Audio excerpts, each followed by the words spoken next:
oleh seorang teolog Injil yang bernama Robert Coleman yang mempunyai buku Rencana Agung Penginjilan.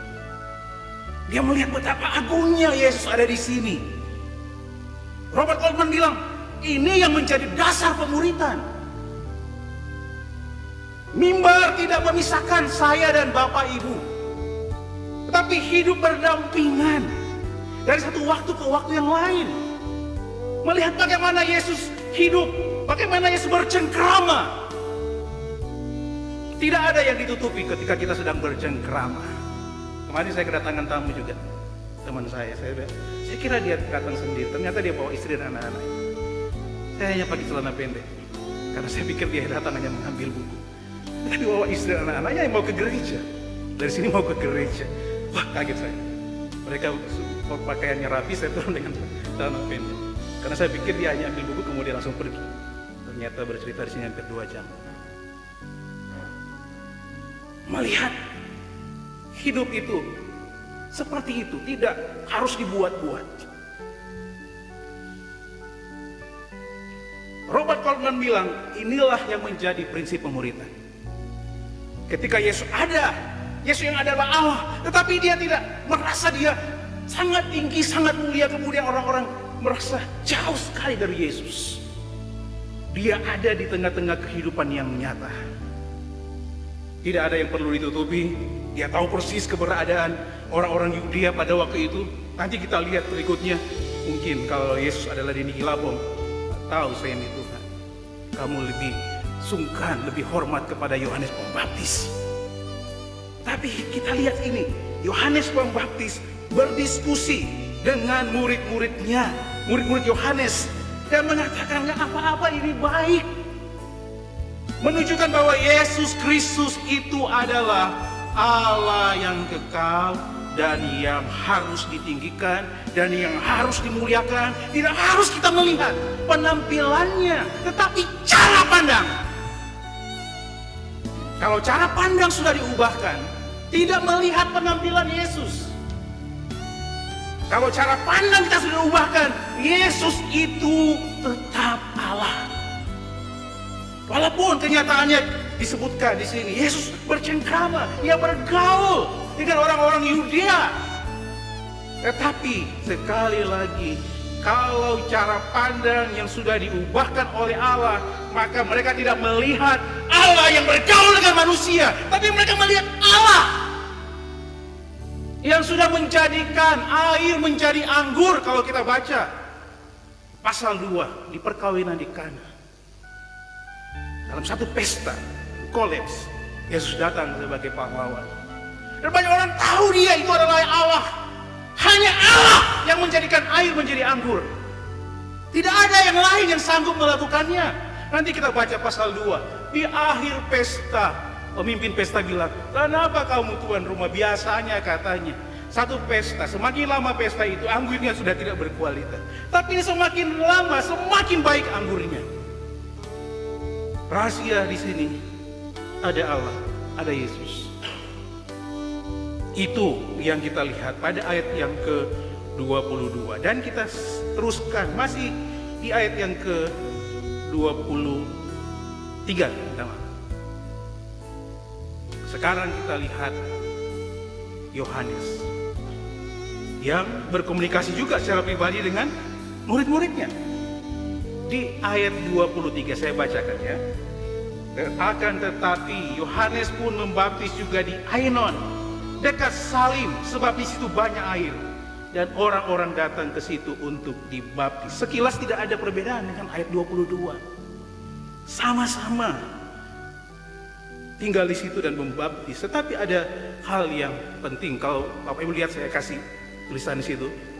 Orang-orang datang ke situ menggunakan imperfect seperti ayat 22, Yesus imperfect, tapi Yesus imperfect aktif. Di ayat 23 imperfect depon, atau tempat lain imperfect medial. Orang-orang menunjukkan pada ayat 23, orang-orang datang secara aktif kepada Yohanes. Di ayat 22, Yesus secara aktif. Yesus secara aktif tinggal di situ. Yesus tidak yang membaptis, tapi Yohanes membaptis. Disebutkan situ, Yohanes ini sangat keren. Orang-orang yang datang kepada dia, orang-orang yang kepingin dibaptis oleh Yohanes Pembaptis yang sangat terkenal itu. Tapi Yesus di ayat 23 tidak. Dia adalah Allah yang kekal, yang layak ditinggikan, yang layak diagungkan. Tetapi dia yang datang, dia yang mendekat, dia yang hidup di tengah masyarakat. Ayat 23 sebenarnya secara tidak langsung kita lihat